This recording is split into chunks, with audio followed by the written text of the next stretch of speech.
All right, so there's a new piece out from Slate titled rather, Gen Z men are going back to church. Why? You know why. I know why. But why do we know why? The question and the answer are deeper than this article goes.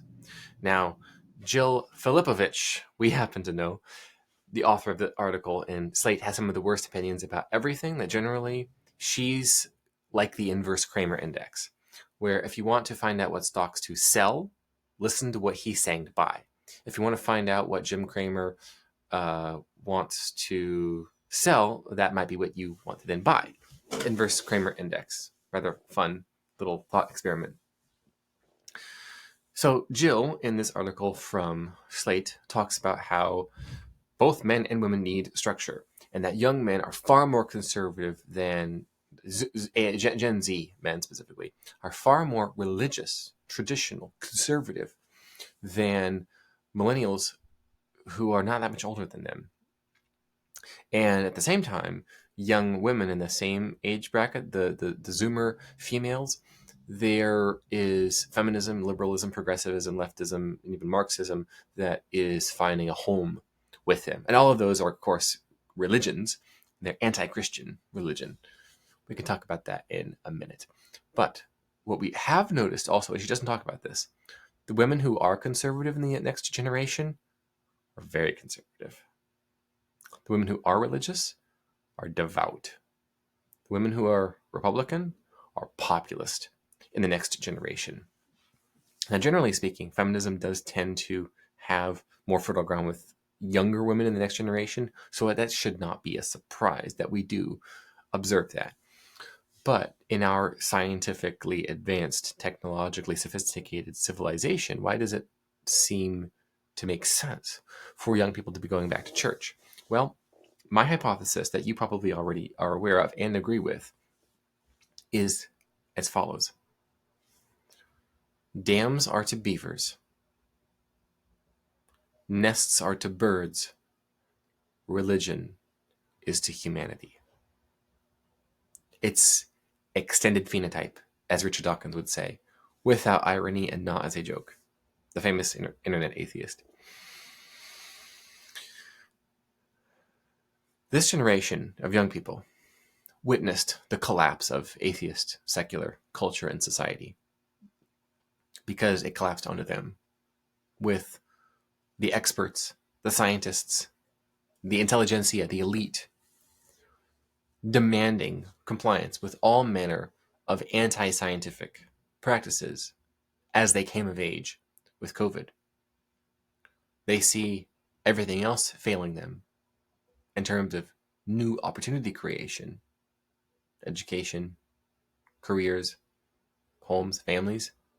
They're witnessing as the managerial class says everything is fine and yet the world's on fire. They see socialists, they see progressives, they see Democrats talking about how important it is to create fairness, equity, diversity, inclusion, when it's fairness, equity, diversity, inclusion for everyone except men. This is their perspective. They see this, they witness this, and this is not new, but Gen Z men, having been targeted from such a young age, they've had it. The school marms that they've had, who demanded compliance with preferred pronouns, for example, they're done. And they're done a lot sooner than other generations have been, who've been more so boiled slowly like frogs, to use that graphic metaphor. Gen Z was thrown right into the fire of leftist propaganda, and they're jumping right out. And they're jumping into religion. That is because seeing how science, or rather the worship of it that we like to call scientism, it did not work out really well at all. We saw that the powers that be said in the summer of love, 2020, we saw public health experts and science communicators say that racism is the real pandemic. It's not okay to be at mama's bedside as she's dying from COVID or with COVID. It's not okay to go to her funeral afterwards. But it is okay to protest in the street, beat up police officers, set businesses on fire, and destroy your city. Because racism is the real public health crisis. We saw that. We know.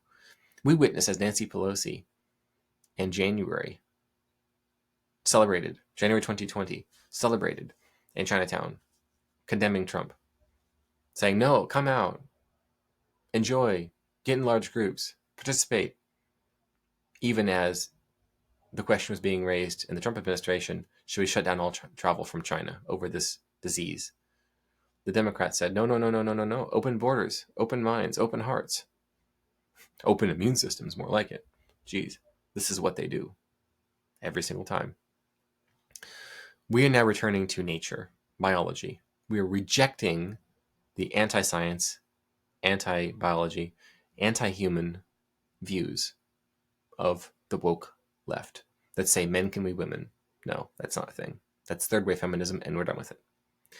I wrote a piece a number of months ago that adds context to this content, and I'd like to share it with you. It's called A Natural History of Christianity. It is not possible to disentangle human religion from human reproduction. 7 years ago, I paid a visit to the American Museum of Natural History in New York City, simply New York to the pretentious type. There at the museum, among the most ancient prehistoric remains of human activity, I noticed 3 distinct artifacts: tools, treasure, talismans. Think hand axes for the first, hooks and harpoons of bone, and so on. Next came inherent valuables to our ancestors, those precious possessions like art, proto-jewelry, and even barterable items. Then, talismans. Little objects of bone or stone with implied or explicit spiritual significance. Perhaps to ward off or welcome some spirit. This was animism, idol worship, primitive yet transcendent. Early man seemed to intuit he was more than animal, that this world was more than material. To be human is to make stuff, hoard stuff, and worship stuff. This is what we do. This is what we have always done for so long as we have been a we. In the beginning, God.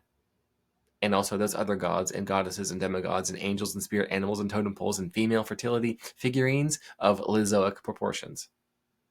I wrote this before her drastic weight loss. Perhaps I helped with that motivation. It was in that season of my life that I dropped the internet atheist act I'd been playing for a short little while. That, after having grown up in a fundamentalist evangelical Christian community where we all knew God made the world in 7 literal days in the year 4004 BC, and no fossils aren't real, God just made them that way to trick scientists who think they know better, but pride comes before a fall, so turn or burn. Noah's flood happened. Humans rode dinosaurs. Saddle up and let's hit it. Now, this think piece is not about me. I have written on occasion about my spiritual journeys already, so this bit is only for context and timing. Back at the museum, seeing what I saw, I recalled how there were a number of books I had sorted and shelved at the library where I'd worked only a few years prior. Actually, no, that's not correct. I read them when I was supposed to be sorting and shelving. The takeaway from those brain science meets belief system books, which stayed with me, was that the human mind is made for belief. Transcendent experiences are biological, neurological, phenomenological. Interesting. Have you ever wondered why there are more than 30,000 different Christian denominations? And did you know that there are more than 30,000 different species of fish? Now do you realize it's the same question? Not 12 months prior to the museum visit, I attended a workshop of Bible scholar Bart Ehrman. I had read, and have reread recently, his normie-friendly bestseller, How Jesus Became God. We chatted afterwards for a while. My takeaway from Ehrman's book was, and is, not to skepticize any particular doctrine of Jesus Christ, his divinity, and so on, as you might assume from the book title. My takeaway is fish. Did you know that the first fish appeared during the Cambrian explosion? First, no fish anywhere. Then, 500 million or whatever years ago, boom, fish everywhere. This is what paleontologists say. Yes, I think evolution happens. No, I don't think it's unguided or blind. but rather seems to have a metaphysical, or dare I say spiritual component, but that's for another think piece. The earliest known Christian symbol besides the cross and frescoes of Jesus holding a magic wand, no joke, is, as you probably know, the ichthys, the fish. Are you saying Christianity is a fish? Yes, that's correct. It is not possible to disentangle human religion from human reproduction. In Ehrman's book, what you notice is the expansive set of Christianities available in the decades following the ministry of Jesus. Then, into those few centuries before Constantine and the Nicene Creed, aka the classical Christian statement of faith. Immediately following Jesus' life and death and beyond, there was a Cambrian explosion of faith. Some stories reached some local churches. Others reached others. No two Christianities were identical. Some knew of Paul, others Peter, others the Gospel of Thomas, and other works that didn't make it past Constantine and you never heard of. All manner of Christianities emerged, exploded, and time would tell which would be the fittest that survived. Now, fit in a biological sense does not mean best or strongest or even most correct. It means works well enough to reproduce something that works well enough to reproduce something, and so on, despite external pressures and threats in the environment. That's fitness. We're leering into the abstract here, so I'll just pull it back to this point. Both devout and secular Bible scholars can tell you that innumerable versions of Christianity appeared and were eventually whittled down to the fittest. A sort of natural selection took Christendom from churches to the church. Eventually, there would be a schism in both belief and geography, and so 1,000 years after Jesus, we had the Western Church, the Catholic, and the Eastern Church, the Orthodox. So why was this the church that made it? Why was this the fittest that survived?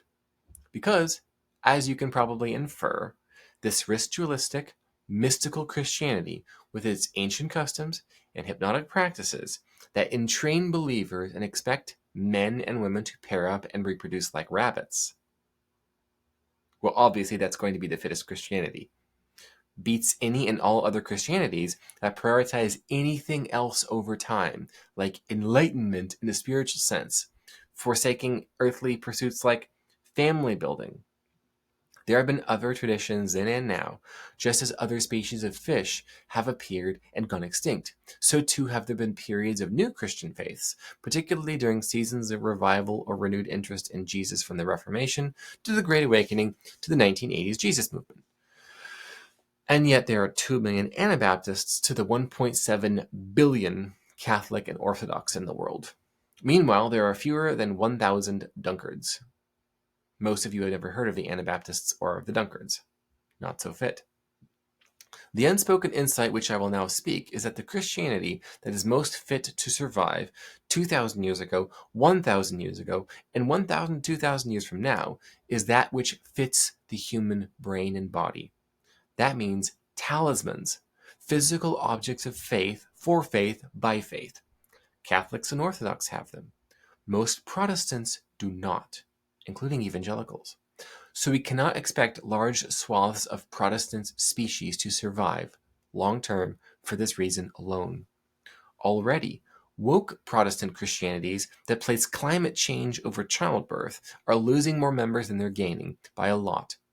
On that matter of reproduction, Catholics and Orthodox average 2.5 kids per family, and 60% of Catholics and Orthodox stay in the faith. Who beats them? The Church of Jesus Christ of Latter-day Saints. They've got 3.5 kids per family and a 70% retention rate. They've also gone from 0 to 17 million members in less than 200 years, with 26% of that being in the last 3 years alone. They have talismans. Yes. Sacred practices and esoteric rituals. Yes. Alignment with the prehistoric appetite for reverential beauty and breathless wonder? Yes. So this is my hypothesis. 2 millennia from now, 4024. Compare these observations with that eventual present-day reality. At that time, we can expect there to be Roman Catholics. We can expect there to be Orthodox Christians, like the Greek Orthodox, the Russian Orthodox, the Syrian Orthodox, Palestinian Orthodox, the Ethiopian Orthodox. And we can expect to see Latter-day Saints. Imagine one of their temples on Mars. That's likely. Again, this will be so specifically because these three Christianities have aced the 3 R's of Lindy religion that this video has built up to: ritual, reproduction, and retention.